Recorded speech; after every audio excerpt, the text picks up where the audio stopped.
그러면 기도하고 시작하겠습니다. 하나님 감사합니다. 아름다운 또 5월을 허락해 주시고 또 가정의 달 또 맞이해서 정교인들이 함께 모여 또 예배하고 또 신앙 공동체 안에서 하나된 교회의 모습을 함께 또 실험하고 또 실천할 수 있는 은혜 주심을 감사를 드립니다. 오늘의 모임 중에도 함께 하셔서 우리가 교회가 무엇인가에 대해서 함께 공부하고 배우는 시간 갖고자 하는데 하나님의 성령께서 함께 하셔서 잘 이해하고 배우고 또 마음에 또 감동을 누리는 시간 되도록 역사하여 주옵소서. 예수님 이름으로 기도합니다. 아멘. 조금 울리네요? 예. 자, 올 첫 주 합니다. 지난주는 어려운 거 안 하고 교리 공부 안 해가지고 좀 편한 시간이었나요? 아니었나? 사실은 거기 학부모 교육에 더 가장 적절한 그런 교육들을 이창조 목사님 더 잘 하시는데 이제 끊겨가지고 한 달에 한 번씩 하니까 아마 다음에 또 따로 하시는 것 같아요. 이제 또 모아다가 자 어쨌든 이제 5월 첫 주 다시 돌아왔습니다. 자 오늘 우리가 할 주제는요 조금 밑으로 올라가야 될 것 같은데 2페이지에 나오는 교회에 대한 주제 시작할 겁니다. 자 지난주에 우리가 성령 얘기를 했습니다. 그래서 사도신경에 나오는 성령에 대한 고백은 아주 단순하게 성령을 믿사오면 딱 하나 있다 그랬어요. 그러니까 이제 뭐 성령이 도대체 어떤 거냐, 성령에 대한 수식어 이런 거 하나도 없이 그냥 딱 성령을 믿사오며라고만 딱 얘기를 해가지고 사실상 이제 이거는 그냥 사도행전 하나만 가지고는 커버하기가 힘들고 그러니까 사도행전을 보충할 만한 뭐 다른 신앙 고백서들이 있다는 얘기 했었죠. 그러니까 뭐 니케아 신앙 고백서라든지 또 뭐 니케아 또는 뭐 컨스탄티노플 뭐 이런 것들 가지고 성령에 대해서 이제 뭐라고 얘기하는 건지 삼위일체적 맥락에서 함께 좀 얘기하고 그 다음에 또 이제 교회론과 구원론의 맥락에서 얘기 좀 해야 될 필요가 있다는 얘기를 했었고 뭐 20세기에 등장한 뭐 오순절 교회 소위 이제 오순절 성령 강림을 강조하는 교파 그러니까 우리 한국으로 친다면 이제 순복음교회 순복음교회 이후에 이제 성령 역사를 되게 강조하는 흐름들이 많이 있긴 했는데 그분들의 입장에서는 이제 교회 역사에서 내내 2000년 동안 성령을 강조 안 하고 너무 무시해 왔다. 그러므로 이제 성령 우리가 재발견했다. 그래서 방언도 성령 세례로서 하고 뭐 그다음에 뭐 신유도 하고 뭐 예언도 하고 이런 것들 되게 많이 강조하기는 했는데 그렇다고 해서 그러면 이제 과연 정통 보편적인 교회들이 성령을 얘기 안 했던 거냐? 그건 아니란 얘기를 했었어요. 삼위일체 맥락에서 얘기를 했었고 그다음에 구원론의 모든 과정에서 역사하시는 분이 성령이기 때문에 성령을 균형 있게 강조를 하려면 단순하게 은사만 얘기하면 안 된다는 얘기를 했던 거 이제 혹시 기억을 물론 못 하실 거라고 생각하는데 어쨌든 이제 했습니다. 자 오늘은 이제 교회입니다. 오늘 교회에 대한 그 사도신경의 신앙 고백은 그냥 딱 두 줄이죠. 이것도 이제 길지는 않습니다. 거룩한 공회와 성도가 서로 교통하는 것과 오늘도 여러분들이 이제 오전에 예배를 드리고 나오시면서 거룩한 공의와 성도가 교통하는 것과 이렇게 이제 딱 고백하는 두 가지 내용을 딱 고백을 하고 왔어요. 이게 이제 교회에 대한 사도신경에 나오는 이제 유일한 두 가지 주제입니다. 하나는 거룩한 공회. 그러니까 공회라고 하는 것을 우리가 교회라고 이해를 한다면 교회는 도대체 뭐냐? 수식어가 있다는 얘기를 하는 겁니다. 이거 하나가 있고 그 다음에 이제 또 교회에 대해서 얘기하는 신앙 고백 중에 하나가 성도가 교통하는 것이 바로 교회다 이렇게 얘기를 합니다. 그러니까 이제 교회에 대한 정의가 크게 두 가지가 있다는 얘기를 할 수 있는 거죠. 자, 그래서 일단 앞에 나오는 것도 좀 거룩한 공회와라고 하는 거죠. 거룩한 공회가 도대체 뭐냐 이겁니다. 자, 거룩한 공회라고 하는 이거를 이게 한국말로는 이렇게 좀 그냥 거룩한 공회 가지고 이게 약간 좀 애매모호한 그런 느낌을 주는데 이거를 사실상 영어로 이제 좀 표현을 해보면 이렇게 씁니다. 더가 들어가고요. 더라는 개념은 이제 정확하게 말하면 정관사인 거죠. 바로 그것 한 그것 또는 이제 하나밖에 없는 the only 뭐 이런 개념이에요. 그러니까 이제 하나일 수 있다는 얘기죠. 하나인 그 다음에 holy 거룩하다는 그 다음에 이제 공회라는 단어 자체가 두 개의 단어가 합성어입니다. 그러니까 교회라고 하는 단어는 회고요. 앞에 있는 공은 뭐냐면 이것이 이제 공통의란 뜻이죠. 그러니까 그 하나의 거룩한 그죠? 하나의 거룩한 그 다음에 공통의 교회 이렇게 되는 거죠. 네 개의 단어가 합쳐진 것이 거룩한 공회 이렇게 얘기할 수 있습니다. 자, 이 단어가 이제 좀 불명확한 것처럼 보이는데 이거를 이제 어떻게 이제 또 이제 대조해서 볼 수 있냐면 니케아 신조하고 콘스탄티노플 신조 신경에서 이런 얘기 나옵니다. 313년 이후에 325년에 이제 처음 모여가지고 회의를 하면서 교회가 뭐다라고 이제 정의했던 그 회의에서 뭐라고 얘기했냐면 교회를 이렇게 정의를 합니다. 하나이고 거룩하고 사도로부터 이어오는 것이고 그 다음에 공교회다 이렇게 얘기를 했죠. 그러니까 교회에 대해서 이제 네 개의 수식어가 붙어 있는 거죠. 하나는 하나라는 거, 원. 그 다음에 거룩하다는 거, 그 다음에 사도성, 사도로부터 이어왔다. 그러니까 전통이 계승되어 왔다는 얘기를 하는 겁니다. 그 다음에 마지막 게 이제 공입니다. 이 공통성이라는 얘기를 하는 거죠. 그래서 이제 이 네 개를 가지고 이제 소위 하나성, 그러니까 단일성 또는 통일성, 원, 유나이티드라는 단어를 하나를 쓰고, 그 다음에 이제 순결성입니다. 홀리라는 단어가 거기 있는 거죠. 홀리 또는 퓨어. 이 순결하다는 것엔 두 가지 의미가 있습니다. 하나는 교리적으로 오류가 없다, 틀리지 않다라는 점에서 거룩하다는 거. 또 한 가지는 도덕적인 면에서 오류가 없다. 이 두 가지를 얘기하는 거죠. 그다음에 이제 보편성이라는 단어인데 이제 여기에 나오는 단어가 이제 소위 영어로 이제 캐톨릭, 유니버셜, 에큐메니컬 이런 단어를 씁니다. 그러니까 가톨릭이라는 단어는 이제 여러분들이 많이 들어본 단어일 텐데 우리가 많이 쓰지는 않는 단어이죠. 왜냐하면 이제 우리는 주로 개신교 우리 얘기를 하는 건데 천주교에 대한 공식적인 영어 표현이 뭐죠?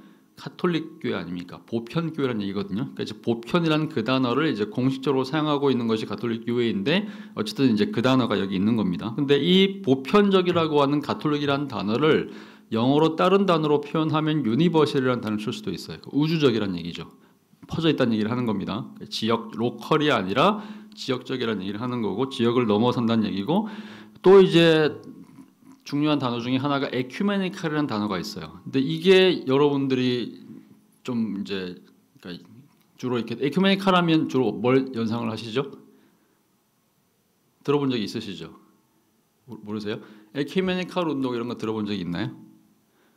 에큐메니칼 운동. 그러니까 주로 이제 그 통합 측이나 기장 같은 교회를 에큐메니칼 교회라고 얘기를 합니다.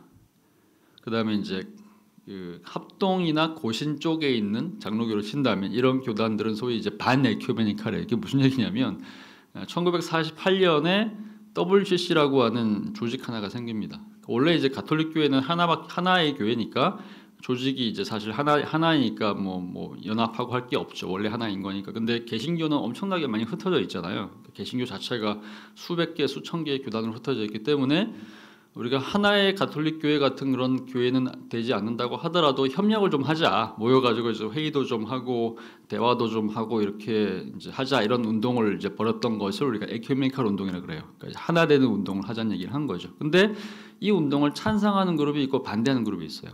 그럼 찬성하는 그룹 왜 찬성하냐면 전 세계에 있는 교회가 다 그리스도 안에서 하나인 거니까 서로 교리가 조금 다르고 색깔이 좀 다르다고 하더라도 교리하는 게 맞지.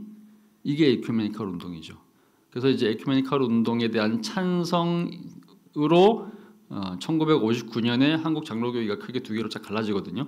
그래서 이제 통합이라고 하는 장로의 신학대학교, 호남신학대학교 여기 이제 전주에 있는 그 전주 한일장신대학교 이런 데가 이제 통합측 교단인데 이제 이 신학교들은 이제 에큐메니칼 찬성파입니다. 그러니까 연합을 하자는 얘기죠. 근데 우리가 속해 있는 합동교단 제가 속해 있는 광신대학교 이제 이런 쪽은 에큐메니칼 운동을 반대했어요. 왜 반대했냐면 하나 되고 교류하는 건 좋은데 여러 서로 신학이 다르고 교리가 다른 교파들이 교류를 하다 보면 자연스럽게 어떤 문제가 생기냐면 저쪽 교리하고 우리 교리가 다른데 서로 대화하기 위해서 교리를 무시할 거 아니냐. 이해가 되시죠? 그러니까 서로 교리를 무시하고 서로 다른 교파끼리 만나게 되면 우리 교리가 되게 희석된다. 그러므로 한마디로 말하면 일종의 혼합주의, 자유주의 이런 게 될 수 있다. 그러면서 이제 소위 보수 그룹인 거죠. 그래서 이 에큐메니칼 운동을 반대하는 그룹이 대표적으로 이제 합동 그룹과 이제 고신 그룹이 있습니다. 그러니까 우리 교회는 이제 말하자면 그 반 에큐메니칼 그룹에 속하는 거죠.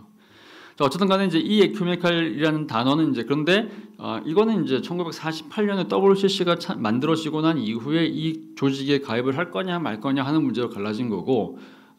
오리지널하게는 이제 에큐메니칼이라는 단어 자체는 원래는 좋은 거죠. 보편적으로 이제 모든 교회를 지칭하는 표현이기 때문에 어쨌든 좋은 겁니다. 자, 그래서 이제 이 네 가지가 이제 굉장히 중요한 건데, 자, 이 네 가지가 이제 어떻게 구성되는 건지 일단 네 개는 일단 키워드입니다. 자, 이 키워드가 도대체 무슨 의미인지를 한번 좀 보겠습니다. 일단은 원리적인 면에서, 이론적인 면에서, 이상적인 면에서는 이 네 가지를 다 갖춰야지 이것을 교회라고 얘기할 수 있습니다.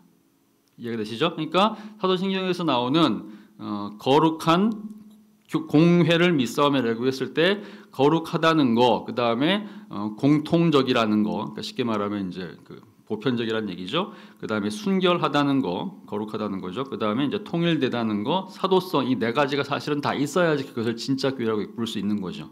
근데 대부분의 이 지상에 존재하는 교회들은 현실적으로 이 네 개 중에서 뭔가 하나를 좀 결여하는 경향들이 있어요. 제가 이게 무슨 얘기인지를 좀 알아보겠습니다. 일단은요, 하나가 되게 중요합니다. 자, 왜 이렇게 얘기를 하는 거냐? 요한복음 19장 23절을 보면 이렇게 얘기합니다. 군인들이 예수를 십자가에 못 박고 그의 옷을 취하여 네 깃에 나눠 한 깃씩 얻고 속옷도 취하니 이 속옷은 호지 아니하고 위에서부터 통으로 짠 것이라. 이제 여기가 이제 말하자면 예수님에 대한 얘기를 하면서 예수님께서 이제 돌아가시기 전에 십자가 달려서 돌아가실 때에 이제 예수님의 몸을 사람들이 막 나눠가지고 이렇게 네 개로 막 쪼갭니다. 그러니까 소위 이제 병정들이 막 예수를 이렇게 십자가 못 박으면서 일종의 희롱 같은 걸 한 거거든요. 그러면서 야, 이거 되게 유명한 뭐 종교 지도자라 했는데, 야, 이 사람 죽으면 이제 이 사람이 입었던 옷 이런 것도 우리가 팔면 좀 부자가 될 수 있지 않을까? 이런 생각을 하면서 이거를 막 찢어낸다는 얘기죠. 그러니까 원래는, 근데 문제는 뭐냐면 원래 이 옷은 여러 가지의 어떤 뭐 이렇게 옷을 꿰매 가지고 4개의 조각, 뭐 10개의 조각으로 하나의 옷을 만든 게 아니라 하나의 통옷이에요. 근데 하나의 통옷인데 이것을 이제 찢어낸 거죠. 그러니까 이제 무슨 얘기를 하고 싶은 거냐면 예수님이 원래 입으셨던 옷이 하나의 옷이었다. 상징적인 얘기를 하는 겁니다. 예수님은 원래 한 분이시죠. 그러니까 지금 현재는 우리가 이제 교파들이 나눠져 가지고 같은 예수를 믿으면서도 이 교파는 이렇게 주장하고 저 교파는 저렇게 주장을 하면서 서로 예수가 우리 거라고 주장을 해요. 그죠? 그런데 사실은 예수님은 한 분이시잖아요. 예수님은 나눠줄 수 있는 분이 아니거든요. 근데 그런 점에서 일단 예수님을 얘기할 때 우리가 그리스도교라고 하는, 예수교라고 하는 이 종교는 그리스도 한 분을 믿는 종교이기 때문에 사실은 나눠줄 수 있는 종교가 아닌 거죠. 자, 그래서 이제 실제로 이제 성경도 그런 어떤 이상적인 얘기를 합니다. 믿음, 소망, 사랑 얘기를 하면서 믿음에서도 하나라는 겁니다. 주님이 한 분이시기 때문에 그 주님을 믿는 우리가 믿음도 하나다. 에베소서 4장 5절. 세례도 하나다. 하나님도 한 분이시다. 우리가 오늘 성부, 성자, 성령의 이름으로 아이들한테 세례를 줬는데, 그러니까 이제 이 성부, 성자, 성령은 나눠질 수 있는 분은 아닌 거잖아요. 가톨릭 교회에 있는 성부, 성자, 성령이나 동방정교회에 있는 성부, 성자, 성령이나 감리교회에 있는 성부, 성자, 성령이나 우리 안에 있는 성부, 성령은 똑같은 분들입니다. 그런 점에서 하나인 거죠. 믿음은 하나입니다. 그 다음에 소망도 하나라고 얘기를 해요. 에베소서 4장 4절 보면 몸이 하나요 성령도 한 분이시니, 성령이 하나라고 한다면 여러분들이 다 부르심의 소망 안에서 더 똑같은 소망 받은 거다. 그러니까 이제 소망도 하나랍니다. 믿음도 소망이고 믿음도 하나고 소망도 하나다. 마지막으로 사랑입니다. 믿음, 소망, 사랑. 자, 오직 사랑 안에서 참된 것을 하여 범사에 그에게까지 자랄지라. 그는 머리니 곧 그리스도시라. 그에게서 온몸이 각 마디를 통해서 도움을 받음으로 연결되고 결합되어 각 지체의 분량대로 역사하여 그 몸을 자라게 하며 사랑 안에서 스스로 세우느니라. 역시 이것도 이제 에베소서 4장입니다. 그러니까 에베소서가 교회론을 가장 잘 설명하고 있는 책이죠. 성경 전체에서 가장 교회론을 잘 설명하고 있는 책이 에베소서인데, 에베소서가 말하자면 교회론의 교과서 같은 책이거든요. 근데 여기 보면 이렇게 나옵니다. 예수님이 말하자면 이제 한 몸이죠. 한 몸의 머리가 예수님이시고, 그 다음에 그 머리이신 예수님을 통해 가지고 각 지체들이 있단 말이죠. 그러니까 이제 손이든지 발이든지 하여튼 우리 몸에 있는 뭐 이런 장기들이 다 있는데, 이 모든 지체들은 다 머리이신 예수님을 통해서 이제 비롯되는 거 아닙니까? 그러니까 말하자면 예수님이 한 분이시기 때문에 그 예수님 안에서 우리 모든 교회에 있는 모든 지체들이 각각 자기 역할들을 하나씩 감당하고 있다. 그러므로 이제 우리 모두가 각각 다양한 역할들을 감당하지만 결국에는 궁극적인 시작이자 뿌리이자 그다음에 이제 종착까지도 다 이제 예수님이기 때문에 그 머리이신 예수님을 강조를 하면서 그러므로 우리가 하나 돼야 된다 이런 얘기를 많이 할 때 항상 이제 인용하는 이제 성경 구절이 에베소서인 거죠. 그래서 그 에베소서 자체가 말하자면 이제 믿음, 소망, 사랑 뭐 이 모든 면에서 주님도 성령도 세례도 하나임으로 우리가 하나 돼야 된다는 얘기를 많이 할 때 항상 이제 에베소서를 이제 일단 얘기를 합니다. 이것이 이제 단일성, 통일성이에요. 그러니까 이제 우리는 어쨌든 그리스도라고 하는 한 분을 머리로 두고 하나가 되어 있다. 이게 기본 원리라는 겁니다. 자, 뭐 원리하고 이제 현실은 좀 다른 거니까 어쨌든 원리 그렇다는 얘기죠. 자, 그 다음에 두 번째 원리. 두 번째는 이제 교회는 순결해야 된다, 거룩해야 된다는 거죠. 그러니까 우리가 거룩한 공회라고 얘기했을 때 교회는 거룩해야 된다는 얘기를 썼죠. 그러니까 거룩하다는 얘기입니다. 그러니까 이제 이거는 이제 고린도전서 3장 17절에 보면 하나님의 성전은 거룩하니 너희도 그러하니라. 예수님을 우리가 믿으면 성령께서 우리 안에 들어오십니다. 그죠? 우리가 이제 말하자면 예수님을 믿음으로써 하나의 이제 작은 교회가 됐어요. 그리고 이제 작은 교회들이 연합해가지고 그리스도 안에서 하나의 거대한 교회가 됐죠. 근데 성령께서 우리 안에 들어오시는 순간 우리는 성령께서 거주하시는 우리가 성경은 뭐라고 얘기합니까? 성령은 우리 안에 들어오시면서 우리가 성령께서 거주하시는 성전이 됐다 얘기를 합니다. 거룩한 하나님의 집이 됐다고 얘기하죠. 그러니까 구약 성경의 거룩한 집이 하나님의 집이었던 성전이 신약으로 오면 교회가 거는 거죠. 그러니까 우리는 거룩한 집이라는 겁니다. 그러니까 하나님의 교회는 당연히 윤리적으로 거룩해야 되겠죠. 성령께서 거하시니까 당연히 거룩해야 된다는 얘기죠. 근데 이게 단순하게 그냥 이제 윤리적으로 거룩하다, 도덕적으로 거룩하다는 것을 떠나가지고 더 중요한 것은 하나님의 말씀 위에 서 있는 교회냐, 이거 되게 중요하죠. 그러니까 교리적으로도 오류가 없다라는 것이 되게 중요하다는 겁니다. 그래서 일단 두 번째 주제가 이제 거룩성, 순결성. 자, 세 번째, 자, 보편성과 공통성입니다. 자, 이게 이제 에큐메니칼 또는 캐톨릭 또는 유니버셜이라고 하는 그 개념인 건데 하나, 원, 유나이티드라는 개념과 같으면서도 조금 다릅니다. 이제 무슨 얘기냐면요, 이렇게 생각할 수 있어요.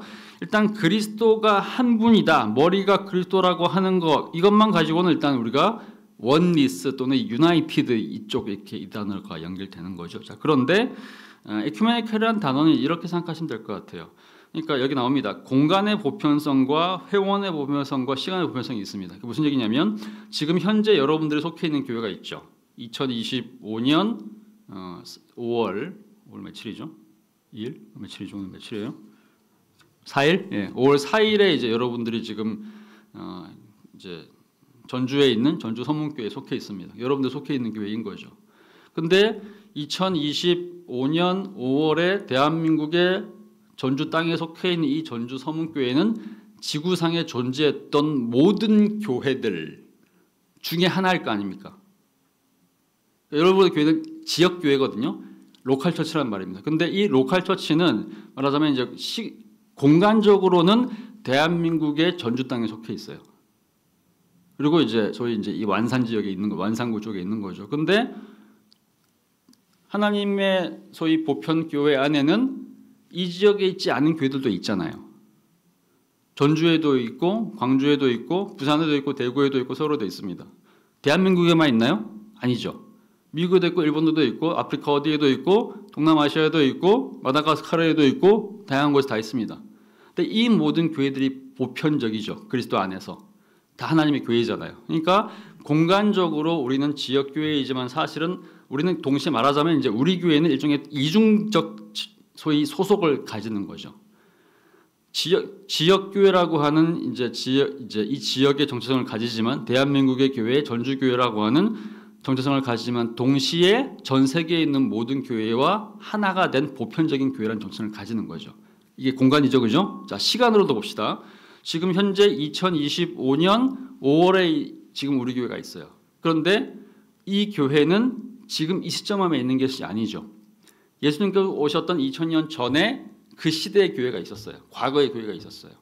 그리고 그 이후에 쭉 지나가지고 2025년이 될 때까지 수많은 교회들이 계속 있었어요. 그죠? 그 다음에 지금 현재 우리 교회가 있습니다. 앞으로 우리 교회 있을까요? 없을까요? 앞으로 하나님의 교회가 있을까요? 없을까요? 또 있겠죠. 그러니까 과거와 현재, 미래 모든 시점의 교회는 존재하는데 우리 교회는 그 수많은 교회 중에 하나인 거 아닙니까? 그러면 시간적 보편성이 되는 거겠죠? 이해가 되시죠? 그러니까 그러니까 지금까지 시간적으로 존재했던 모든 교회랑 우리는 하나인 겁니다. 그 다음에 지상에 존재했던 모든 공간에 있는 모든 교회가 역시 하나인 거죠. 그 다음에 소속도 마찬가지라는 얘기죠. 회원의 보편성인 건데 옛날에 같은 경우에 유대교 같은 경우에 예를 들면 유대교인 교회 같은 경우는 소위 말하는 소속의 보편성이라는 것이 없었어요. 유대인들의 공동체는 그러니까 옛 교회, 과거에 소위 구약의 교회는 유대인들만 들어갈 수 있는 교회였죠. 유대인이 아니면 절대로 그 교회의 회원이 될 수가 없었죠. 그렇죠? 그런데 우리가 지금 믿는 이 기독교 신앙은 신분을 넘어섭니다. 주인이든지 노예든지 왕족이든지 귀족이든지 평민이든지 천민이든지 상관이 없어요. 모두가 다 보편적으로 하나가 되어 있죠. 그 다음에 성으로도 남자 교회 따로 여자 교회 따로 있는 것이 아니죠. 남자와 여자 모두가 다 하나입니다. 민족으로도 이게 유대인들만을 위한 교회, 뭐 이방인들만을 위한 교회, 물론 이제 현실적으로는 언어 문제 때문에 그런 식으로 구별될 수밖에 없게 되겠지만 이상적인 면에서 본다면 차이가 없단 말이죠. 이방인과 유대인들이 다 함께 들어가 있는 겁니다. 재산의 소유, 그러니까 부자냐 부자가 아니냐 가난한 사람이냐 재산이 있냐 없냐에 따라서 구별되는 것이 아니라 가난한 자나 부자나 모두가 다 재산 여부에 상관없이 하나의 교회 안에 들어와 있는 겁니다. 가족도 마찬가지예요. 고아냐 과부냐 하나의 온전한 풀 패밀리로 있는 거냐 자녀가 있냐 없냐 이런 거랑 상관없이 심지어는 가족이 파괴되거나 이중 삼중으로 이제 연결되어 있는 그런 이제 복잡한 가정이라고 하더라도 상관없이 하나의 보편적인 교회 안에 들어와 있는 거죠. 이때 참 넘어서는 겁니다. 인종적으로도 흑인 교회 따로, 백인 교회 따로, 황인 교회 따로 이상적으로는 하나가 원래는 다 같이 있는 거죠. 그런데 물론 이제 현실적으로는 이제 언어 문제로 또 문화적인 문제로 또 혈통 문제로 이렇게 좀 구별될 수밖에 없긴 하겠지만 어쨌든 간에 이제 영적인 면에서는 이제 하나라는 얘기를 하는 거죠. 연령도 마찬가지입니다. 유년, 정년, 청년, 장년, 노년 모두가 다 이제 보편적으로 가는 거죠. 그래서 사도행전 10장 34절을 보면 베드로가 고넬료를 만날 때 이런 얘기를 하죠. 이제 고넬료라는 한 사람이 이제 베드로가 예수님의 제자였고 수제자였고 그 다음에 심지어는 막 오순절 성령세를 받아가지고 3,000명한테 막 설교해가지고 3,000명이 막 예수 믿고 막 그러거든요. 이게 사도행전 2장 얘기입니다. 그런데 사도행전 2장에서 성령세를 받아가지고 진짜 문자 그대로 이제 보편교회를 꿈꾸는 가장 예수님의 말씀을 잘 따르는 수제자이자 이제 제대로 된 사도인 것처럼 보이는 그 베드로가 2장에서는 그렇게 해가지고 사람들을 막 전도하고 그 다음에 이제 이방인들도 막 교회에 들어오는 거 이미 확인도 하고 막 그래 놓고는 9장 가면은 고넬료라는 사람을 또 데리고 오기를 되게 꺼려합니다. 그런 장면들이 나오죠. 근데 왜 그렇게 얘기를 하냐면 고넬료는 이름 자체가 코넬리우스거든요. 코넬리우스라는 얘기는 뭐냐면 이 사람이 이제 로마 사람이라는 얘기죠. 그 다음에 이 사람의 직업이 백부장이었어요. 군대 백부장인 거니까 오늘날로 치면 이제 그때 당시에 이제 100명의 군사를 데리고 있는 장교란 얘기거든요. 지금으로 치면 이제 한 160명 정도 될 겁니다. 그러니까 무슨 얘기냐면 이스라엘이라는 나라를 민족을 지배하고 있던 소위 로마 군의 160명 거느리는 장교였어요. 그러니까 한국으로 친다면 한국 땅에 들어와 있는 일본군 장교 같은 존재인 거죠. 근데 특이하게도 이 사람이 식민지를 착취하러 온 그런 공식적으로는 그런 인물인데 이분의 행동은 그렇지가 않아요. 행동은 굉장히 유대인이랑 비슷했고 유대인을 너무너무 사랑했고 유대인들한테 막 선물을 주고 막 이렇게 좋은 행동들, 뭐 선행들을 막 하고 심지어는 유대교 종교까지 믿는 그런 사람이었던 거죠. 그러니까 이 사람이 어쨌든 이제 서로 이제 전혀 다른 종류의 사람인 거죠. 근데 하나님께서 이제 일종의 꿈을 이제 환상 속에서 보여주시면서 꿈을 꾸는 장면에서 막 이렇게 유대인들이 원래 안 먹는 뭐 돼지라든지 이런 거 있잖아요. 그 다음에 이제 하여튼 그 비늘이 없는 그런 그 생선들 그런 것들을 막 이렇게 내려 보내니까 베드로가 뭐라고 얘기하냐면 나는 이런 거 한 번도 먹은 적 없어요. 왜냐하면 나는 하나님의 사람이고 나는 신실한 소위 정결교회를 잘 지키는 유대인인 거니까 나는 이렇게 더러운 거, 세속적인 거, 오염된 거, 나 이런 거 안 먹어요. 이렇게 얘기한단 말이죠. 근데 하나님께서 뭐라고 얘기하냐면 내가 깨끗하다고 얘기했는데 너 왜 더럽다 그래? 내가 깨끗하다고 얘기하는 거 너 웬만하면 안 돼. 왜? 내가 깨끗하다고 얘기한 거니까. 이렇게 얘기를 하는 거죠. 베드로 잠을 깨잖아요, 그죠? 근데 그러고 나서 잠을 딱 깼는데 누가 찾아왔냐면 고넬료가 찾아왔단 말이죠. 고넬료의 하인이 찾아왔죠.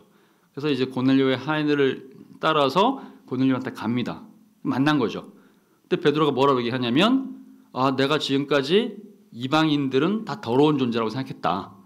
정결 규례를 어기는 소위 말하는 이제 돼지나 또는 뭐 비늘 없는 생선처럼 생각했다 이거죠. 근데 그때 이제 뭐라고 얘기하냐면 이 모든 사람들도 하나님께서 정하시기를 이제는 아니다, 더럽지 않다, 깨끗하다 이렇게 얘기를 한 거니까 내가 깨끗하다고 한 것을 네가 더럽다 하지 말라 이렇게 얘기했단 말이죠. 베드로가 이제 뭐라고 얘기하냐면 이제는 내가 깨달았도다 이렇게 얘기를 합니다.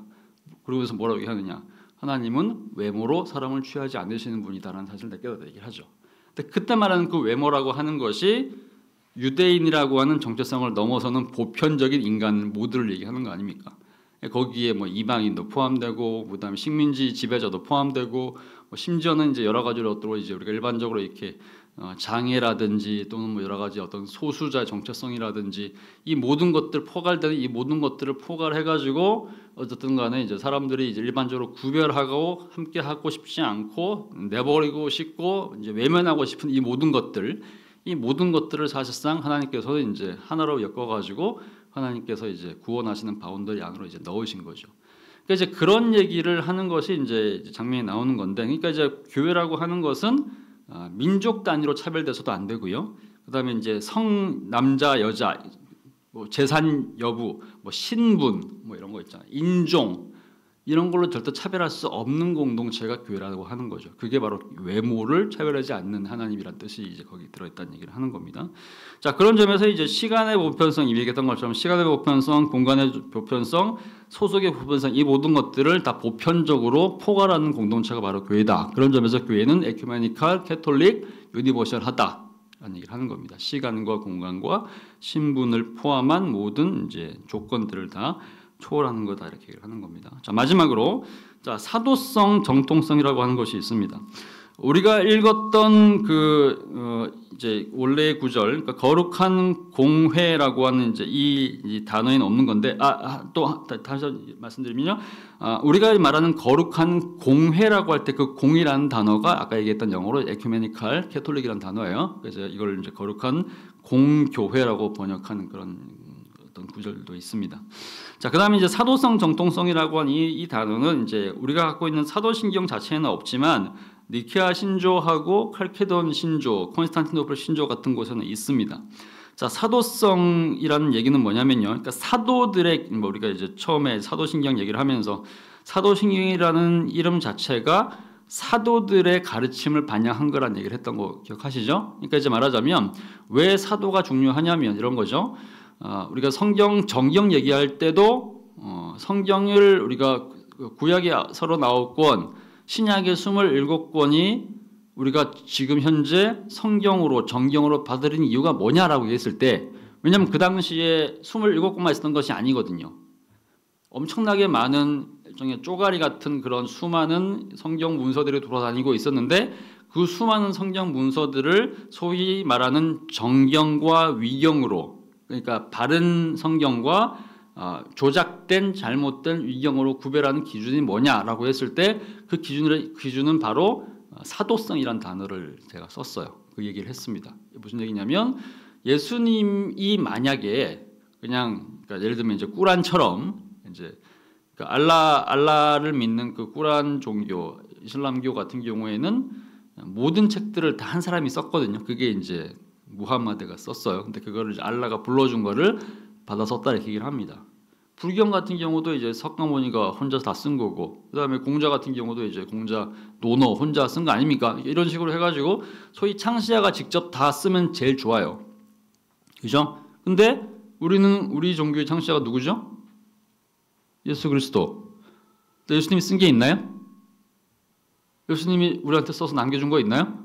없단 말이죠. 예수님은 하도 우리한테 안 남겨줬어요. 그럼 우리는 도대체 무엇을 가지고 예수님의 메시지를, 예수님이 하신 말씀을 구별하고 그것을 예수님의 말씀이라고 받아들이냐 이거죠.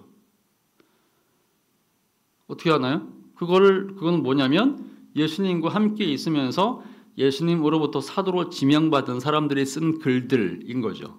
그러니까 베드로나 요한이나 또 베드로의 이제 뭐 제자인 이제 마가라든지 또 이제 사도 바울 같은 경우, 바울은 예수님이 12제자에 들어가지는 않지만 이제 나중에 이제 환상 속에서 예수님을 만나고 그리고 이제 그러니까 12제자와 같은 그런 사도성을 부여를 받았죠. 그리고 이제 그의 또 제자였던 실라 같은 사람, 바울과 실라 이렇게 얘기하죠, 그죠? 이런 사람들이 이제 쓴 것들을 우리가 사도성을 갖고 있는 책이라고 얘기를 합니다. 그러니까 사도들이 쓴 글들인 거죠. 그러니까 기독교 신앙에서는 사도들이 되게 중요해요. 왜냐하면 직접 안 썼으니까 예수님이. 그러니까 예수님이 직접 안 썼기 때문에 예수님의 제자들인 사도들이 쓴 것이 사도성, 소위 말하는 이제 가장 정통성의 기준이 되는 거죠. 그래서 그 사도성에 이제 근거한 건데, 문제는 이제 사도들이 살아 있는 거는 이제 뭐 AD 1세기, 그러니까 AD 100년 정도, 요한계시록이 마지막으로 쓰여지는 게 AD 100년 정도거든요. 그러니까 예수님이 AD 한 30년, 40년 정도에 살았다고 한다면 아마 이제 그 시간이 지나가지고 그러니까 예수님께서 33년, 34, 5년 정도에 돌아가셨죠. 근데 좀 더 시간이 지나가지고 이제 다른 사도들은 다 이렇게 순교해가지고 칼에 죽었는데, 칼에 죽든지 뭐 화형당해 죽든지 뭐 십자가 달려 죽고 그렇게 했는데 끝까지 이제 장수하면서 이제 100살 넘게까지 살면서 소위 이제 자연사한 유일한 사도가 그게 요한이거든요. 요한이 쓴 요한계시록이 이제 우리가 알고 있는 신약 성경의 마지막 책이죠. 근데 그게 AD 한 100년 정도에 쓰여진 걸로 이제 알려져 있죠. 그러니까 100년 정도까지 사도들이 성경을 썼어요. 그러니까 마지막 책이 이제 요한계시록이라는 얘기예요. 그러면 이제 100년까지만 책을 썼다면 그것이 이제 우리가 갖고 있는 성경인데요. 그러면 그 이후에 쓴 문서인 여러 가지, 예를 들면 뭐 니케아 신조라든지 사도신경이라든지 이런 종류의 문서가 정통 문서다, 성경도 아닌데 정통 문서다라고 하는 것을 뭘로 보증하냐 이거죠. 그죠? 그 보증의 내용은 뭐냐면 사도들이 성경을 쓴 사도들이 쓴 내용과 지금 현재 사도신경이나 니케아 신조 같은 신조가 내용상 일치하고 그 다음에 서로 틀림이 없으면 그러면 그 문서는 어떤 거죠? 사도성을 보유한 문서가 되는 거죠. 그죠? 이해가 되시죠? 그래서 우리가 사도신경이라는 단어를 쓰는 이유가 거기 있는 겁니다. 사도신경은 AD 8세기에 만들어진 문서거든요. 그러니까 사도신경은 AD 8세기니까 예수님 성경을 쓴 저자보다도 700년 뒤에 쓰여진 문서인 건데 우리가 왜 이 문서에다가 사도라는 단어를 쓰는 거냐? 사도들이 써서 쓴 거냐? 아니란 말이죠. 800년에 만들어진 거니까. 왜 우리가 이것을 예배 시간마다 고백을 하는 거냐? 사도들이 써서 그런 게 아니죠. 사도들은 이미 700년 전에 죽었는데 왜 그러면 이걸 예배를 고백을 하는 거냐면 사도들이 가르친 내용과 일치한다고 우리가 믿기 때문에 그런 거죠. 그러니까 이제 말하자면 이제 교회라고 하는 것은 말하자면 이 사도들의 가르침을 지금까지 계속해서 잘 전수하고 가르치고 이어가고 있는 거냐, 이게 진짜 사도적 교회인 건가 아닌가가 판별되는 기준이 되는 거죠. 만약에 여기서 이탈하게 된다면 그것은 참된 교회가 아니게 된다는 얘기를 하는 겁니다. 자, 그래서 자, 보세요. 우리가 이단이라고 하는 조직들이 있습니다. 우리는 정통이라고 얘기를 하고 그 다음에 뭐 여호와의 증인이라든지 또는 뭐 신천지라든지 뭐 하나님의 교회, 안상홍 이런 것들을 우리가 이단이라고 불러요. 그럼 도대체 왜 우리는 정통인데 걔들은 이단이 되냐 이겁니다. 이 기준이 뭐냐 이겁니다. 그 기준은 뭐냐면 지금 얘기했던 4가지 기준을 가지고 판별하는 겁니다. 그죠? 자, 그렇다고 한다면 일단 사도성이라는 기준에서 이 이단들은 일단 오류가 있는 거죠. 자, 사도성이라는 게 뭐죠? 사도성이라고 하는 것은 사도들의 가르침을 그대로 개성을 하고 있느냐 이거인데 신천지나 여호와의 증인 이런 사람들이 사도성을 개성하고 있지는 않죠. 왜냐하면 신천지라든지 또는 통일교 이런 데는 또 안상홍 그 하나님의 교회 이런 데는 안상홍이라고 하는 새로운 사도를 얘기하고 문선명이라는 새로운 사도를 얘기하고 이만열이라고 하는 새로운 사도를 얘기하죠. 그 사람들이 사도가 아니잖아요. 새로 만들어진 존재인 건데 자기네들을 뭐 제2의 그리스도니 뭐 재림한 예수니 뭐 제2의 뭐 베드로니 이런 얘기를 한단 말이죠. 그러니까 그런 사람들은 정통 사도성을 벗어난 거죠. 그러니까 이단이라는 겁니다. 그죠? 그다음에 또 뭐가 틀린 거냐? 순결성의 문제가 있어요. 물론 도덕적으로 뭐 여호와의 증인은 되게 도덕적으로 깨끗한 편이고 뭐 예를 들면 신천지라든지 JMS 같은 경우 봅시다. 굉장히 도덕적으로 오염돼 있잖아요. 그러니까 일단 이제 심각한 문제가 있는 것이고, 근데 더 중요한 건 뭐냐면 교리적인 순결성이 문제죠. 순교성이라고 하는 것도 제가 거룩성이라고 얘기했던 거죠. 홀리. 이것도 이제 두 가지가 있다 그랬죠. 하나는 도덕성이고 도덕적 거룩성이고 하나는 이제 교리적 거룩성이다. 근데 교리적으로 일단 굉장히 위반을 많이 한 거죠. 그러니까 이제 이단들은 말하자면 이 모든 것들을 위반을 한 겁니다. 자, 그러면 이렇게 물을 수 있을 것 같아요. 자, 그러면 이단은 아닌데 신학적으로 오류가 있는 이단은 아닌데 일반적으로 우리가 알고 있는 큰 교파들 말고 그냥 혼자 있는 조그만 교회들, 소위 분파들이 있지 않습니까? 그럼 그런 사람들은 어디에 속하는 거죠? 자, 이게 무슨 얘기냐면요. 그러니까 우리는 이제 지금 뭐 대한예수교 장로라고 하는 거대한 큰 교파에 속해 있기 때문에 대체적으로 이제 소위 보편성 이런 거에서는 이제 큰 문제가 없고 대개 보면 이제 분파라고 불리지 않습니다. 그런데 예를 들면 엄청나게 이제 작은 교파들, 독립교회로 존재하는 그런 교회들이 있어요. 독립된 교회들. 그러면서 이제 어떻게 생각하냐면, 야, 지상에 있는 교회는 다 썩었어. 지상에 있는 모든 교회는 다 오염돼가지고 가톨릭 교회도 그렇고 개신교도 그렇고 뭐 동방정교도 그렇고 한국에 있는 교단들 다 썩어가지고 야, 우리 교회만 진짜 참된 교회야 라고 하는 그런 교회가 있다고 생각해 봅시다. 근데 이 교회는 교리적으로는 큰 문제가 없어요. 우리가 믿는 거 똑같이 믿습니다. 이해가 되시죠? 우리가 믿는 거 똑같이 믿고 기본적으로 우리랑 내용상 공유를 해요. 근데 문제는 그 사람들은 우리랑 절대로 교류하지 않고 자기네 교회만 진짜 교회고 다른 교회를 가면 다 오염되고 우리만 진짜 깨끗한 교회고 참된 교회다라고 얘기하는 교회가 있다고 칩시다. 그런 교회를 소위 섹트라고 부르거든요. 소위 이제 소종파 또는 분파라고 얘기합니다. 근데 이 교회의 문제는 뭐냐 이거죠. 이 교회의 문제는 이 사람들이 사도성을 위반한 건가요? 아니면 교리적인 순교성을 위반한 건가요? 그렇지는 않죠. 사도들의 교리를 그대로 계승을 했고 그 다음에 도덕적으로도 깨끗하고 그 다음에 사도적인 이제 교리뿐만 아니라 이제 성경이 말하는 내용을 다 가져왔죠. 그런 점에서 사도성과 순결성, 거룩성을 위반한 건 아닌 겁니다. 자, 그런데 이 사람들이 위반한 건 뭐죠? 이 사람들이 위반한 것은 교회의 보편성과 통일성을 거부한 사람들이라는 얘기죠. 왜냐? 에큐메니칼이라고 하는 전 세계에 있는 모든 그리스도를 고백하는 교회를 다 거부하고 다른 교회들은 다 틀렸고 우리 교회만 진짜 교회를 얘기한단 말이죠. 이거는 어떤 거죠? 로컬 처치로서의 자기 교회만 순수한 교회고 나머지 교회들은 다 틀린 교회다? 이렇게 돼버리면 이건 진짜 분파주의, 분리주의 이런 게 되는 거죠. 이해가 되시죠?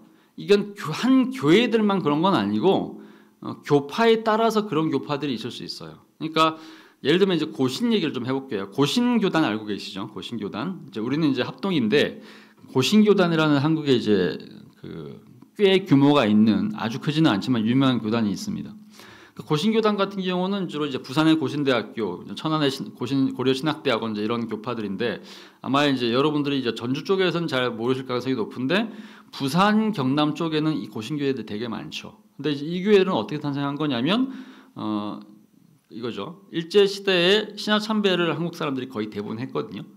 한국 기독교인의 문자 그대로 이제 99% 이상이 신화 참배를 했습니다. 교회가 뭐 살아남기 위해서 한 거죠. 그러니까 신화 참배를 했으니까 우상 숭배한 거잖아요. 우상 숭배를 했는데 그때 당시에 이제 우상 숭배를 안 하고 감옥에 들어간 소수의 사람들이 있었어요. 유명한 사람으로 주기철 목사님이 있죠. 근데 주기철 목사님은 감옥에 있다가 죽었어요. 그러니까 나올 수 없는 거니까 이분들이 무슨 그룹을 만들 수는 없잖아요. 근데 주기철 목사님이랑 거의 비슷하게 감옥에 들어가 있다가 전쟁 끝나고 해방되면서 살아나온 분들이 있습니다. 그러니까 주기철 목사님이랑 거의 같은 급인 거죠. 대표적으로 이제 한상동 목사님, 준원성 목사님 이런 분들이 있습니다. 근데 그런 분들이 나와가지고 야, 지금까지 한국교회 다 배교했고 소위 말해서 다 신천참배했는데 소수만 남았으니까 이 소수의 사람들만 모아가지고 우리가 교회를 한번 운영을 하자 이렇게 한 거란 말이죠. 일단 기본적으로 처음에는 이제 그냥 우리끼리만 하자 이건 아니었고 말하자면 이제 다 회개해라. 그러니까 회개해가지고 진짜 회개해가지고 이제 회개의 열매가 보이면 그때 이제 교회를 맡기자 뭐 이런 식의 이제 회복 운동이었는데 이제 문제는 뭐냐면 이분들이 이제 워낙에 강성이다 보니까 또 이제 워낙에 극소수다 보니까 이 사람들을 중심으로 똘똘 뭉친 소위 이제 분리파 그룹이죠. 이 분리파 그룹이 교회를 소위 이제 지배를 하면서 99%에 해당하는 소위 말해서 이제 그 위반한 사람들이 있죠. 그 사람들을 다 배제해 버리는 거죠. 그러면서 이제 극소수의 1% 되는 사람들끼리만 모여가지고 이 우리만 교회다, 우리끼리만 참된 교회다 이렇게 얘기를 하면서 이제 소위 이제 뭐 용서하거나 그 사람들이 회복할 수 있는 기간을 기다려주거나 하지 않는 일이 생깁니다. 그러면서 결국에는 이제 막 총회하고 막 이제 난장판 싸움들이 막 벌어지다가 결국에는 이제 전체 교회의 장로교회 한 5% 가까이 되는 사람들이 분리를 하죠. 그죠? 그래가지고 만들어진 교파가 소위 고신이라는 교파예요. 고려파라 그러죠. 주로 이제 부산 경남 쪽에 많거든요. 근데 그 사람들의 멘탈리티가 뭐냐면 우리만 진짜 교회라고 생각해요. 그때 그랬다는 얘기죠. 지금 꼭 그렇지는 않는데 옛날엔 그랬죠. 그래서 우리만 진짜 교회고 나머지 95%는 당신들은 배교했으니까 이미 배교한 자들이고 회개 아무리 봐도 제대로 안 하는 것 같으니까 당신들은 교회 아니야. 우리만 진짜 교회 이렇게 얘기하는 거란 말이죠. 그러면서 이제 고신 사람들의 지금도 비슷한 면들이 좀 있는데 고신 사람들은 부산이나 경남에서 이렇게 대구 이런 데서 중고등학교를 졸업을 하면 서울로 대학을 가면 절대로 합동이나 통합적 교회를 안 가요. 지금도 마찬가지입니다. 이 사람들은 다 어디 가냐면 전부 다 고신교회만 찾아가는 거예요. 왜 그러냐면 그 고신의 그 소위 말하는 저항, 순결 멘탈리티가 있거든요. 그러니까 이 사람들은 결혼도 그쪽 사람들끼리만 합니다. 물론 이제 서울 고신은 부산 고신에 비해서 조금 더 이렇게 느슨해져 가지고 부산 고신이 이제 그 소위 타락했다고 맨날 이렇게 얘기를 많이 하긴 하는데 하여튼 그런 정신이 있죠. 자, 그런 종류의 그룹을 우리가 일반적으로 뭐라 그러냐면 정확히 이 사람들을 분파라고 이야기는 힘들지만 분파성이 있다는 단어를 쓰긴 쓰죠. 왜 그러느냐? 자신들만 진짜 교회다라고 생각하는 경향이 있으니까. 우리만 진짜 잘 믿는다 생각하는 경향들이 있죠. 자, 이런 교회들은 뭐 틀린 건 아니에요. 왜냐하면 이제 훨씬 잘 믿는 건 사실이었고 이분들이 역사적으로 자신들이 했던 행동들에 대해서 자부심을 가질 만하죠. 우리보다 다른 거 분명하니까. 근데 이제 문제는 뭐냐면 이 사람들이 그것만 자신들의 그 순결했던 과거에만 집착을 하게 되면 어떤 문제가 생기냐면 자신들만 여전히 교회를 생각하고 나머지를 교회를 생각하지 않게 된단 말이죠. 그리스도 안에서의 형제로서 다른 사람들을 받아들이지 않게 되죠. 그죠? 그럼 어떤 일이 생깁니까? 교회의 보편성을 얘기하는, 교회의 특성을 얘기하는 통일성과 보편성이라는 주제에서 이 사람들은 굉장한 위반을 하게 되는 거죠. 이해가 되세요? 자, 그런 점에서 이제 이 교회가 이제 네 가지 요소를 사실상 가져야지 진짜 교회인 건데, 자, 근데 이제 문제는 이 네 가지 네 가지 요소를 완벽하게 가진 교회가 세상에 존재하냐 이거죠. 이게 굉장히 이제 큰 문제인 거죠. 자, 일단 이제 우리 개신교를 한번 좀 봅시다. 16세기 당시에 개신교랑 가톨릭이 이제 분열을 합니다. 근데 분열을 하고 난 이후에 개신교가 가톨릭을 비난하는 내용하고 그다음에 이제 가톨릭이 우리를 비난하는 내용이 서로서로 좀 다르죠. 근데 어쨌든 기준은 네 가지예요. 아까 얘기했던 것처럼 통일성과 순결성과 보편성과 사도성 네 가지를 가지고 비판을 하는데 이 똑같은 기준을 가지고 서로 다른 비판을 한단 말이죠. 이게 표입니다. 한번 좀 볼까요? 가톨릭 교회는 개신교에 대해서 뭐라고 비판하는 거야? 통일성이 상실됐다. 왜 그러느냐? 아까 얘기했던 것처럼 교회는 원래 뭐라 그랬죠? 예수님의 그 하나의 통으로 짠 오셔야 되는데 그러니까 가톨릭 입장에서는 자기네는 교회 하나 아닙니까? 통일성이 있죠? 연합되어 있죠? 근데 개신교 하나입니까? 아니죠. 개신교는 문자 그대로 수를 셀 수가 없거든요. 한국에도 개신교 교파만 200개, 300개가 넘어요. 장로교만 200개 넘습니다. 그러면 전 세계적으로 보면 지금까지 존재했던 개신교 숫자 몇 개일까요? 교파 숫자가 수천 개, 수만 개일 거예요. 이거를 개별 교회들 아예 교파를 안 만들고 따로 개별 교회로서만 존재하는 것까지 합치면 문자 그대로 수백만 개가 될 겁니다. 그러니까 통일성이라고 하는 부분에서 개신교는 사실상 할 말이 없는 거예요. 그죠? 그러면 개신교는 교회 아닌 거네? 라고 가톨릭이 이해할 수도 있다는 얘기죠. 이 관점으로 본다면. 자, 순결성입니다. 자, 참된 하나의 보편적 교회의 주도권, 교도권, 그러니까 주교와 신학자들과 공의회가 규정하지 않은 주관적 가르침을 주장하고 이로써 결국 온갖 잡다하고 무질서한 그래서 결국 오염된 이설을 퍼뜨리는 거짓 교회다. 이게 무슨 얘기냐면 원래 가톨릭 교회는 사실상 하나의 교회다 보니까 가르치는 내용도 통일돼 있죠. 교황과 소위 교도권이라고 그러죠. 도를 가르칠 수 있는 권한을 갖고 있는 사람들이 만든 소위 이제 보편적인 교리 체계들이 있죠. 그런데 개신교는 탄생하고 나서 일단 막 분리되다 보니까 루터도 나오고 칼뱅도 나오고 쯔빙글루도 나오고 이미 16세기 종교개혁 당시만 하더라도 서로 다른 주장을 갖고 있는 사람들이 많이 있었단 말이죠. 그러니까 이런 얘기들을 막 하면서 결국에는 야, 리더가 누구냐에 따라서 동네마다 지역마다 언어마다 서로 다른 교파들을 만들어내고 그러면서 결국에는 이들 중에 일부가 옳다고 얘기할 수도 있겠지만 더 많은 잡다한 이단들이 만들어지는 거 아닌 거냐. 그러니까 쉽게 말하면 이단은 어디서 나오는 거냐면 이단은 가톨릭에서 나오는 게 아니에요. 왜냐하면 가톨릭은 하나니까. 가톨릭 교회는 이단을 만들어내지는 않죠. 왜냐하면 그 안에서 다 녹여내는 거니까. 그죠? 그러면 우리가 알고 있는 아까 얘기했던 뭐 신천지라든지 여호와의 증인이라든지 뭐 JMA 같은 이단들은 다 어디서 나온 거죠? 다 누가 만들어낸 거예요? 개신교가 만들어낸 거죠. 그죠? 그러니까 가톨릭 입장에서 봤을 때는 이단을 만들어내는 창구 같은 거예요. 개신교가. 그러니까 이제 순결하지 않다고 생각하는 거죠. 보편적인 겁니다. 또 마찬가지겠죠. 개신교는 시간과 공간 모두에서 보편적으로 존재하는 가톨릭과는 달리 거의 존재하지 않는 지역도 있고 존재하지 않았던 때가 있다. 그러면 거짓교회. 또 되게 재밌는 얘기죠. 가톨릭 교회는 처음부터 예수님 시대 이후부터 지금까지 있죠. 그렇죠? 근데 우리는 공식적으로는 1517년 이전은 없었어요. 그러면 지금까지 있었던 인류 역사 2000년 가운데서 1500년 동안은 없었네? 500년밖에 없는 거네? 그러면 시간의 보편성 잃어버린 거죠? 그 다음에 공간적으로도 가톨릭 교회는 내내 있었는데 지금 현재 개신교 같은 경우에 남유럽 쪽에는 개신교가 없거든요. 그러니까 이제 이탈리아나 뭐 스페인, 포르투갈 이런 지역에 개신교가 거의 없습니다. 0.0000 몇 %밖에 없어요. 그러니까 종교개혁 그 당시에도 이미 이 남유럽 쪽에서는 종교개혁 자체가 성공을 하지를 못합니다. 그러니까 지역적으로도 부족하죠. 그러니까 가톨릭 입장에서 봤을 때는 야 보편성도 떨어져 니네들은 이렇게 얘기한단 말이죠. 마지막으로 사도성. 개신교는 사도들의 참된 가르침을 계승한 사도들의 교회가 아니다. 그러니까 가톨릭 교회는 사도성이라는 개념을 굉장히 조직적이고 제도적으로 인정을 하죠. 그러니까 예수님의 제자들을 사도들이라고 얘기를 하는데 그 사도들을 물리적으로 계승한 사람들이 바로 가톨릭이라고 얘기하거든요. 그러니까 예수님의 첫 번째 수제자가 베드로인데, 그죠? 베드로를 로마의 교황, 첫 번째 1대 교황으로 치거든요. 로마 주교니까. 근데 그 로마 주교로부터 소위 말해서 계속해서 이제 물리적으로 조직적으로 계승된 것이 가톨릭이라고 보죠. 그래서 로마 가톨릭 교회거든요. 근데 우리는 로마 가톨릭 교회를 1517년에 루터 이후에 거부했죠. 그러면 물리적으로 제도적으로 그 흐름이 끊겼잖아요. 그죠? 그러면 우리 교회는 사도성을 갖고 있는 교회가 아닌 거네? 이게 가톨릭 교회가 얘기하는 겁니다.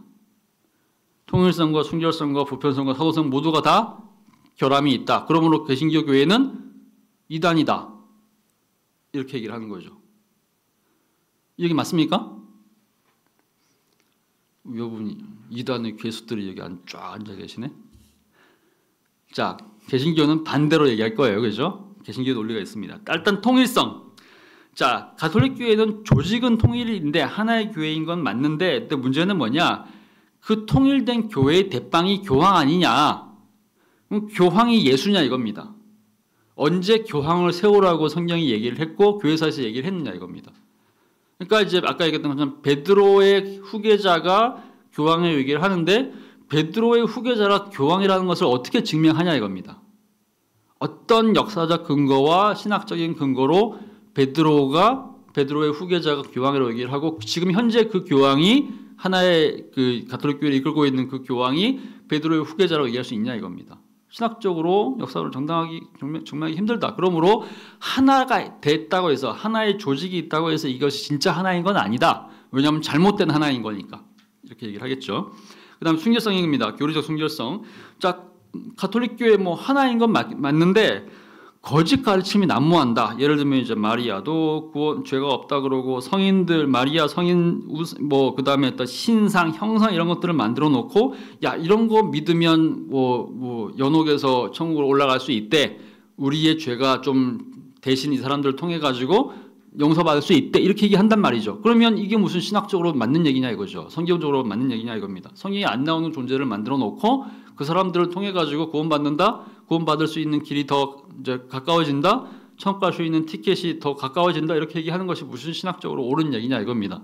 그러니까 교리적으로 틀렸다는 거죠. 교리적으로 틀린 얘기를 하는 교회가 도대체 무슨 참된 교회일 수 있겠냐 뭐 얘기를 하는 거겠죠. 자, 그다음 보편성입니다.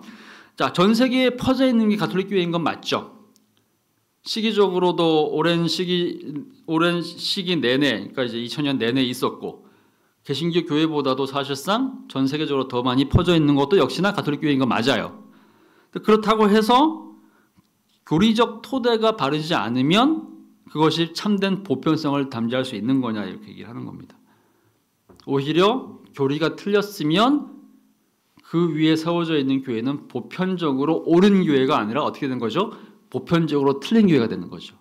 이것이 역시 이제 우리가 주장하는 내용이겠죠. 자, 사도 마지막입니다. 똑같습니다. 사도성입니다. 기간과 제도에서 사도성을 계승했다고 해서 그러니까 베드로의 후계자들이 거기에 쭉쭉 앉아 있다고 해서 그게 진짜 참된 교리적 가르침을 이제 전달하지 못하는 거라면 그 교회는 진짜 교회일 수 없는 거 아닌 거냐?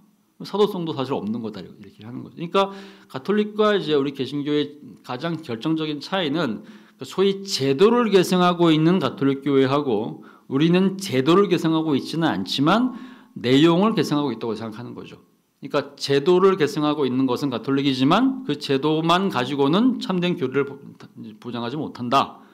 그러니까 이제 틀렸다 얘기하는 것이고 가톨릭교 입장에서는 니네가 이제 교리적으로도 이제 옳다고 얘기하지만 사실 교리적으로 옳지 않을 뿐만 아니라 결정적으로 이제 조직과 제도를 계승하지 못한 상태에 있고 너무 많이 분열되어 있기 때문에 니네 교회는 진짜 교회일 수 없다. 소위 보편 교회일 수 없다. 공교회일 수 없다. 이렇게 얘기를 하는 거죠. 그러니까 양쪽 다 이제 서로 강력한 얘기를 해요. 그러면서 이제 이 네 가지가 이상적인 교회의 속성인 거죠. 특징인 거죠. 근데 이 네 가지에 맞추어서 개신교회도 가톨릭 교회도 각각 자기네 주장들을 합니다. 그래서 이제 그러면서 이제 가톨릭 교회는 자기네 교회가 참된 교회라고 얘기를 하는 거고 개신교는 이제 우리가 참된 교회라고 얘기를 하는 거죠. 여튼간에 이 네 가지 주장이 굉장히 이제 퍼져 있습니다. 물론 이제 가톨릭 교회 같은 경우는 이제 그래도 이제 통일된 교회니까 내부적으로 통일돼 있죠. 근데 개신교는 이 네 가지 주장을 가지고 또 서로 또 교파끼리 또 달라요. 그죠? 아까 얘기했던 것처럼 이제 감리교나 뭐 이렇게 뭐 장로교냐 이 둘 사이에도 차이가 있고 같은 장로교라고 하더라도 아까 얘기했던 것처럼 WCC와 연합하는 교회하고 그 다음에 이제 그걸 반대하는 교회 또 사이에서도 서로 차이가 있겠죠. 그러니까 보편성이 더 먼저냐, 교리적 순전성이 더 먼저냐 이런 걸 가지고도 서로 막 싸움을 하는 거니까 어쨌든 개신교는 이제 굉장히 치열하게 내부적인 갈등도 분파도 되게 많다. 그런 점에서 하나 되는 것이 사실 쉽지는 않죠. 자, 어쨌든 이제 이 네 가지 주제가 이제 굉장히 중요한 주제였다고 할 수 있습니다. 자, 일단 그렇게 해가지고 처음 단어였죠. 처음 단어 거룩한 공교회에 대한 이야기는 일단 마무리했고요. 이제 마무리 하나만 더 하고 마무리하겠습니다. 자, 그 다음에 이제 나오는 성도의 교통을 교제를 믿사오며라고 얘기를 하는 건데, 자, 이거는 이제 기본적으로 일단 이제 어려운 얘기는 아닌 겁니다. 이런 거죠.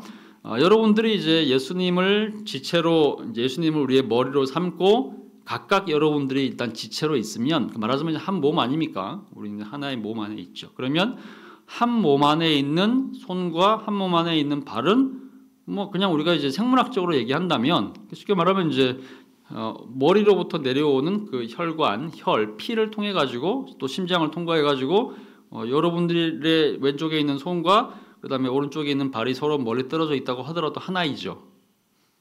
머리이신 뇌에 의해서 하나로 이게 연결된 거 아닙니까? 그렇다고 한다면 우리 모두가 다 뭘 하고 있는 거죠? 지금 현재 소위 말하는 성도의 교통을 하고 있는 거죠. 교제라는 것을 하고 있다는 겁니다. 그러니까 모든 성도는 그리스도 안에서 성도로서 하러 교통하고 교제한다. 근데 이것이 그냥 하나의 지역교회에서만 일어난 일은 아니겠죠.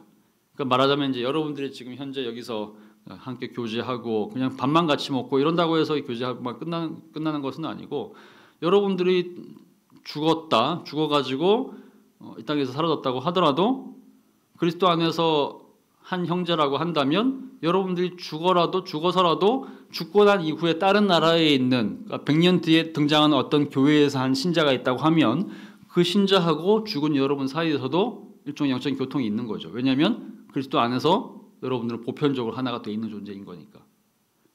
그죠? 그러니까 지금 현재 여러분들이 2025년 5월 초에 전주 서문교회에 있다고 해서 여러분들끼리만 교제하는 건 아니고 지금 만약에 같은 시간에 아프리카 어딘가에서 예배를 드리고 있다, 그리스도를 부르고 있다, 그리스도의 이름을 외치고 있다, 그러면 그 성도와 여러분도 지금 현재 뭘 하고 있는 거죠? 일종의 교통과 교제를 하고 있다는 겁니다.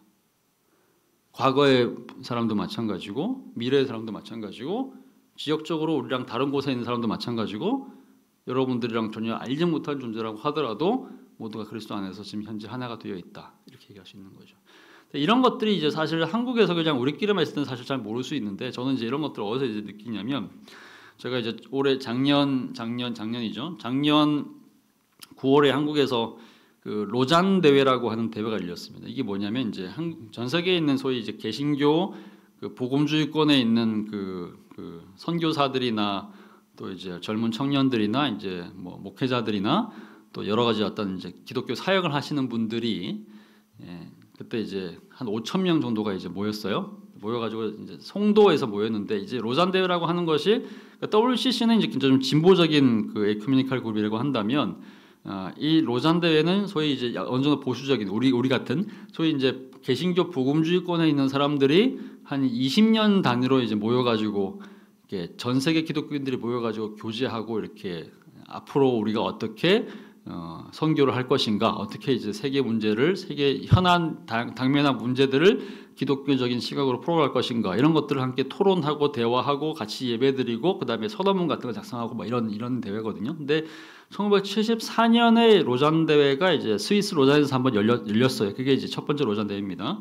89년에 필리핀 마닐라에서 한번 열렸고 3차 대회가 2010년도에 이제 남아프리카 공화국의 케이프타운에서 한번 열렸어요. 그래서 이제 이 세 번 다 열릴 때마다 소위 이제 기독교 선언문 같은 것들을 작성을 했죠. 로잔 언약, 뭐 그다음에 이제 마닐라 선언, 그다음에 이제 케이프타운 서약 뭐 이런 것들을 작성을 했는데 이번에 4차 대회가 그 인천 송도에서 열렸어요. 그래서 서울 인천 대회라고 했는데 제가 거기 참석을 했거든요. 근데 그러고 나서 이제 어쨌든 이제 끝나고 나서 이제 서울 문서를 작성을 해서 냈죠. 저도 이제 그 중에 하나 서명을 해서 냈고요. 근데 이때 이제 제가 예배를 이제 드릴 때 어떤 느낌을 받았냐면 한 5천 명 정도가 이제 문자가들이 이제 한 230개국 정도에서 왔대요. 근데 이 230개국이라는 이렇게 약간 애매모호한 것이 유엔이 규정하는 국가 수하고 그다음에 또 이제 또 유엔 또 FIFA 축구 하는 데 다르고 그다음에 또 이렇게 그 노동 기구에서 또 하는 또 이렇게 달라가지고 국가를 구별하는 그 숫자가 좀 다르답니다. 그러니까 예를 들면 뭐 괌과 사이판을 미국으로 볼 것인가 아니면 각각 독립된 나라로 볼 것이냐 이에 따라서 숫자가 달라지죠, 그죠? 근데 어쨌든 이번 대회에 한 250개 정도가 왔대요. 그리고 5천 명 정도가 모였는데 문자 그대로 전 세계에 있는 기독교인이 다 모인 거잖아요. 모여가지고 예배를 드리는데 물론 이제 영어로 예배를 드린 거예요. 영어로 예배를 드리고 하는데 막 찬양을 부르는데 한국에서는 그냥 우리끼리 검은 머리 있는 사람들 이런 피부 갖고 있는 사람들끼리 똑같이 한국말을 부르는 그런 거니까 사실상 찬양 자체에만 감동적이지 이 모임 자체가 특별히 뭐 감동적이거나 이렇지는 않단 말이죠.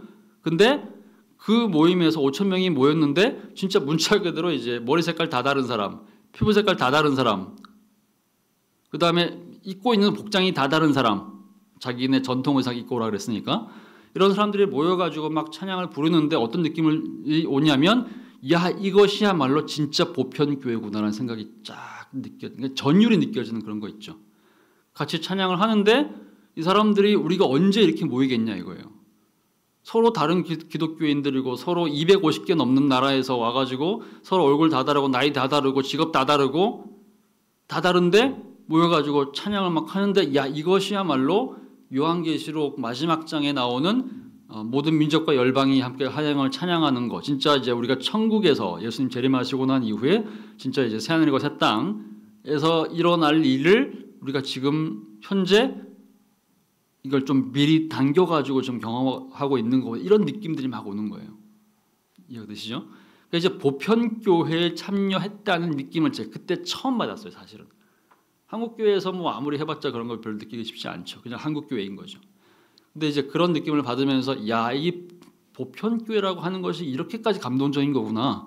서로 전혀 모르는 사람들인데 그리스도 안에서 한 몸으로 모여가지고 예배하고 찬양하는 것이 이렇게 감동적인 거구나. 이제 이 땅에서도 이 정도의 어떤 벅참이 있다면 다음에 그러니까 다음 생에 또는 이제 뭐 천국에서 또는 이제 예수님께 재림하셨을 때 그 자리에서 만나가지고 전 세계에 있는 모든 보편 성도들이 모여가지고 찬양하고 예배하는 그날은 도대체 어떤 경험일까, 어떤 느낌일까, 뭐 이런 느낌들, 뭐 기대감 이런 것들이 막 생기는 거예요. 소망 같은 것들이 막 생긴 거죠. 자, 그런 점에서 이제 어쨌든 이제 성도의 교제는 되게 중요하다는 걸 얘기를 하고 싶은 겁니다. 근데 이제 이것도 번역이 좀 다릅니다. 한국 우리 개신교는 성도의 교제, 그러니까 약간 좀 문자로 약간 좀 이렇게 개인의 교제 이런 것들을 중심으로 한 건데, 성공회나 천주교는 성인의 통공 이렇게 해가지고 약간 이렇게 이제 성인들 사이에서 이렇게 뭐 어떤 영적인 어떤 능력들이 왔다 갔다 하는 것 같은 그런 느낌처럼 이제 번역을 해가지고 역시나 이제 가톨릭교의 신학을 반영한 거구나 이런 번역상의 좀 차이들이 있습니다. 그래서 결국에는 이제 하이델베르크 요리문답에서 성도의 교통을 어떻게 이해하고 있는 거냐? 그리스도의 지체로서 모든 신자가 개별적으로 주님이신 그리스도와 그리스도의 모든 보화와 은사들에 참여하고, 그러니까 이제 각 지체들은 다 하나님 안에서 각각 자기의 은사를 가지고 교회에 참여를 합니다. 그리고 나서 이제 두 번째, 각 지체들이 자기 은사를 다른 지체의 유익과 구원을 위해서 기꺼이 즐겁게 사용한다. 그러니까 교회 안에 이제 지체들이 다 다르죠. 그러니까 손이 하는 역할이 있고 발이 하는 역할이 있죠. 심장이 하는 역할이 있고 눈이 하는 역할들이 있죠. 서로 다른 은사들이 있는 거죠. 근데 이 다른 은사를 갖고 있는 지체들이 모여가지고 한 교회 안에서 그리스도를 중심으로 모였을 때 교회는 모든 기능들을 완벽하게 수행할 수 있게 되겠죠. 이게 성도의 교제라는 겁니다. 아시죠? 자, 그런 점에서 물론 이제 이런 이상적인 형태의 교회는 과연 가능할까라고 고민할 수도 있지만, 어쨌든 이제 이상이 있으면 이제 그 이상에 맞추어서 우리가 이제 가능하면 그것을 실현하는 공동체가 되도록 노력은 할 수 있겠죠. 이상을 모르면 노력도 못 하는 거 아닙니까? 그죠? 그러니까 이제 이상이 있고 그 이상을 사도신경이 이제 이 짧은 구절 안에서 그러니까 이제 거룩한 공예와 성도의 교제를 믿사오며라는 이 짧은 고백 안에서 사실 이 많은 얘기들을 하고 있는 거죠. 물론 이제 진짜 이렇게 하고 있는지 아니면 제가 설명 그렇게 해서 많아진 건지 모르겠지만 어쨌든 간에 이제 핵심 내용은 그렇다는 겁니다. 자, 이렇게 해서요 이제 교회론에 대한 내용을 마무리 짓고 그다음에 이제 다음 주죠, 마지막입니다. 다음 주로 이제 넘어가면 구원입니다. 죄를 사하여 주시는 것과 뭐 위에서 사는 것과 영원히 사는 것, 그러니까 이제 세 가지 주제겠죠. 죄를 사하여 주시는 것, 사죄 용서, 그다음에 몸이 다시 사는 것, 부활, 영원히 사는 것, 영생. 그러니까 이제 구원론의 마지막 단계를 하면 사도신경은 끝이 납니다. 아시겠죠? 자, 이렇게 해서 오늘 교회론 마무리하도록 하겠습니다. 끝내겠습니다. 수고하셨습니다. 예.